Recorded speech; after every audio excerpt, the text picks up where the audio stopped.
एक democratic country के लिए बहुत जरूरी है कि वह अपना कॉन्स्टिट्यूशन बनाए। साथ ही कॉन्स्टिट्यूशन का बहुत इंपॉर्टेंट काम है कि वह गवर्नमेंट्स के लिए कुछ लिमिट या डू नॉट क्रॉस की एक लाइन जो है वह सेटअप कर दे। और यह डू नॉट क्रॉस की जो लाइन है वह ज्यादातर देशों ने अपने कॉन्स्टिट्यूशन में सिटीजन्स को फंडामेंटल राइट देकर किया है कि अगर सिटीजन्स के फंडामेंटल राइट को वॉयलेट करने वाला कोई लॉ बनाया जाता है तो उसको वॉइड या शून्य घोषित किया जाएगा। अब ऐसे ही इंडियन कॉन्स्टिट्यूशन ने पार्ट 3 और आर्टिकल 12 से लेकर 35 तक ऐसे ही 6 फंडामेंटल राइट्स सिटीजन्स को दिए हैं।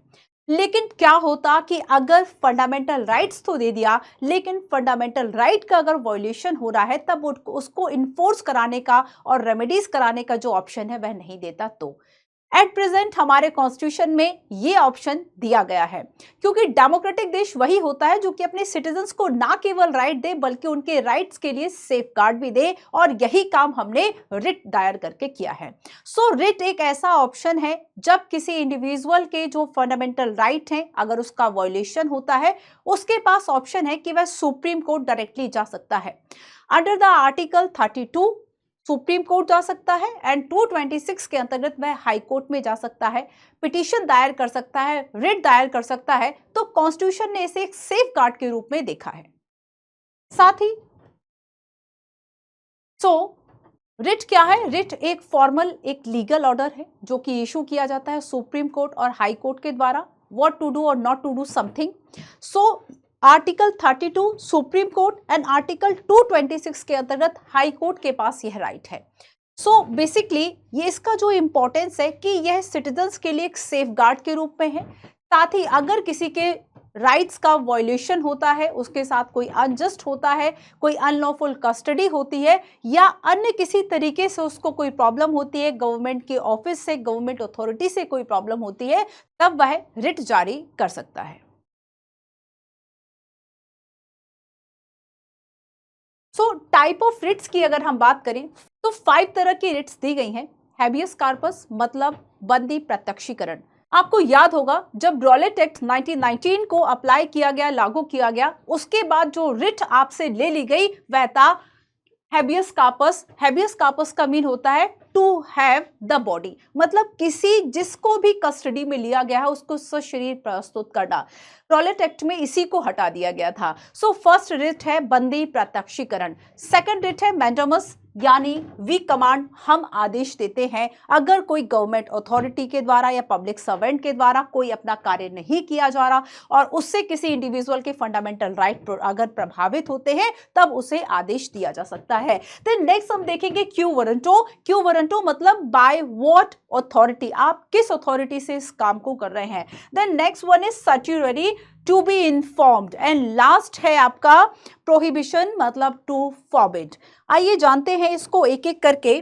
फर्स्ट है आपका habeas corpus, and habeas corpus means to have the body, और ये बेसिकली जारी किया जाता है अगर कोई अनलॉफुल कस्टडी हुई है, कोई अवैध गिरफ्तारी की गई है, पुलिस के द्वारा मनमानी गिरफ्तारी की गई है, तब उसको प्रिवेंट करने के लिए, लोगों को प्रिवेंट करने के लिए ये रिट जारी की जा सकती है। सो इसका मेन पर्पस है कि इंडिविजुअल्स की लिबर्टी को प्रोटेक्ट करना, चूंकि आर्टिकल 21 कहता है right to life and personal liberty, और उसमें इस बात को भी कहा गया है कि किसी भी व्यक्ति के राइट टू लाइफ को अगर लिया जा सकता है तो वह जो लॉ स्टैब्लिश है उसके द्वारा ही, अदरवाइज नहीं। दैट अगर हम प्रोसेस की बात करें तो इसमें जो कोर्ट है वह एग्जामिन करता है कि आखिर जो डिटेंशन है उसका रीजन क्या है और उसकी लीगैलिटी क्या है, और अगर डिटेंशन और की लीगैलिटी जो है अगर वह प्रूफ नहीं होती, अगर रीजन सही नहीं लगता, तो ऐसे में जो मजिस्ट्रेट है, जो कोर्ट है, वह उस व्यक्ति को जिसको गिरफ्तार किया गया है, जो डिटेनी है, उसको रिलीज करने के लिए ऑर्डर दे सकता है। देन नेक्स्ट है ये इशू किसके अगेंस्ट की जा सकती है, क्या केवल प्राइवेट या फिर पब्लिक? So both. यूपीएससी ने ये क्वेश्चन भी पूछा है। So public authority and private authority दोनों के अगेंस्ट इसको इशू किया जा सकता है। अगर हम कुछ लिमिटेशंस की बात करें, चूंकि लिमिटेशंस तो हो ही सकती है, सो ये डिटेंशन अगर लॉफुल है तब इसको जारी नहीं किया जा सकता। डिटेंशन अगर कंटेम्प्ट ऑफ कोर्ट के केस में है तब भी आप इसको दायर नहीं कर सकते। डिटेंशन अगर कोर्ट के द्वारा है विद प्रॉपर जुरिडिक्शन में है तब भी आप इसको जारी नहीं कर सकते। एंड डिटेंशन अगर outside of the court authority है तब भी इसको जारी नहीं किया जा सकता। Then next one is mandamus. Mandamus का मतलब होता है, इस वर्ड का मतलब होता है वी कमांड या हम आदेश देते हैं, परमादेश। ठीक है, तो इसका डेफिनेशन क्या है कि बेसिकली कोर्ट इसमें डायरेक्ट कर रहा है किसी पब्लिक ऑफिशियल को या बॉडी को अपनी ड्यूटी को परफॉर्म करने के लिए, क्योंकि अगर ये ऑफिशियल अपनी ड्यूटी को परफॉर्म नहीं कर रहा है तो किसी के फंडामेंटल राइट का वॉल्यूशन हो जा रहा है, तब कोर्ट के द्वारा ये जो डायरेक्शन है वह बेसिकली दिया जाता है। देन इसका पर्पस यही है कि किसी भी व्यक्ति का जो फंडामेंटल राइट है इसको इन्फोर्स कराने के लिए लीगल ऑब्लिगेशंस देना। एंड लैटिन में इसका मीन है वी कमांड, यानी हम आदेश देते हैं। देन किसके अगेंस्ट इसको इशू किया जा सकता है? सो पब्लिक बॉडीज है, ट्रिब्यूनल है, कॉर्पोरेशंस हैं, लोअर कोर्ट्स हैं, गवर्नमेंट ऑफिशियल्स हैं। ठीक है, साथ ही देखो किसके अगेंस्ट जारी नहीं किया जा सकता? सो प्राइवेट इंडिविजुअल्स के अगेंस्ट इसको जारी नहीं किया जा सकता। प्रेसिडेंट ऑफ इंडिया एंड जो स्टेट के गवर्नर्स हैं उनके अगेंस्ट जारी नहीं किया जा सकता। सीजेआई एंड जो जुडिशरी है, जुडिशरी कैपेसिटी है, उसके खिलाफ जारी नहीं किया जा सकता।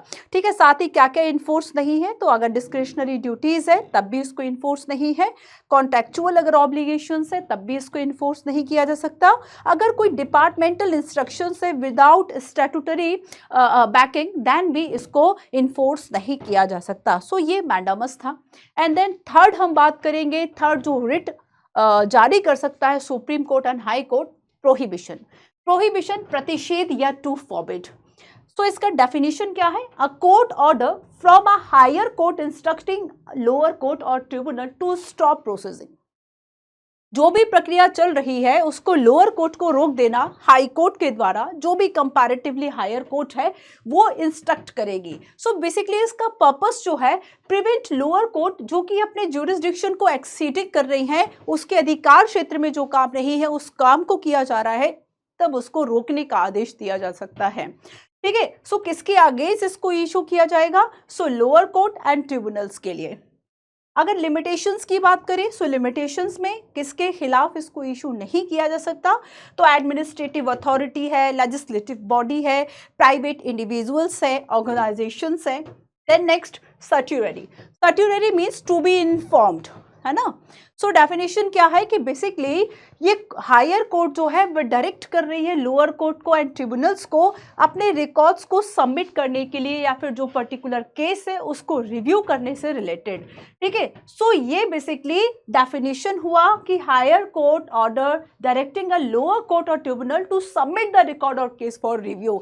तो ये हायर कोर्ट के रिव्यू के लिए जो रिकॉर्ड है, जो केसेस है, उसको दिया जाता है। इसका मेन पर्पस जो होता है कि जो ज्यूरिसडिक्शनल जो एरर्स होती हैं उसको करेक्ट करना, या लीगल जो मिस्टेक्स लोअर कोर्ट कर रहा है उसको करेक्ट करना। किसके अगेंस्ट इसको जारी किया जा सकता है? सो लोअर कोर्ट है, ट्रिब्यूनल्स है, एडमिनिस्ट्रेटिव अथॉरिटी है। Can not be issue against, किसके खिलाफ इसको जारी नहीं किया जा सकता? सो लेजिस्लेटिव बॉडीज हैं, प्राइवेट इंडिविजुअल्स हैं और ऑर्गेनाइजेशंस हैं। देन नेक्स्ट है quo warranto. Quo warranto means by what authority, मतलब किस प्राधिकार से आप इस पर्टिकुलर जो काम है उसको कर रहे हैं, या फिर कोई ऑफिस है, कोई पब्लिक ऑफिस का पद है, आप उसको किस अधिकार, किस अथॉरिटी के साथ लिए हुए हैं। सो कोर्ट इस चीज की इंक्वायरी करता है legal basis for someone holding a public office, और अगर ऐसा लगता है कि ये लीगल नहीं है, इलीगल है, देन इसको पर्टिकुलरली जो पब्लिक ऑफिस है इसको हटाया जा सकता है। सो ये पर्पस इसका मेन क्या है कि इस तरह से जो भी इलीगल ऑक्यूपेशंस हैं पब्लिक ऑफिसेस की उसको प्रिवेंट करना। ठीक है, और क्यों वारंटो अप्लाई की अगर हम बात करें, कब इसको लागू किया जा सकता है? सो पब्लिक इन नेचर, है ना, substantive and create bye a state and और द कॉन्स्टिट्यूशन। तो अगर इस तरह के ऑफिसेज हैं तब इनके खिलाफ बेसिकली जो क्यू वारंटो है उसको अप्लाई किया जा सकता है। लेकिन ये मिनिस्ट्रियल ऑफिस एंड प्राइवेट जो ऑफिस है इनके अगेंस्ट इसको इशू नहीं किया जा सकता है। एंड अगर हम इसकी यूनिकनेस की बात करें, so can be requested by any interested person, not solely the directed affective party. तो इससे कोई और भी जो पर्सन है इसको जारी कर सकता है। तो रिट एक ऐसा इंपॉर्टेंट टूल है हमारे पास जो कि सिटीजन्स के जो राइट्स है उसके लिए एक सेफ गार्ड की तरह करेगा। साथ ही आर्टिकल 32 को कॉन्स्टिट्यूशन का सोल भी कहा था डॉक्टर अंबेडकर के द्वारा, तो इसे एक सेफ गार्ड की तरह देखा जाता है। Thank you.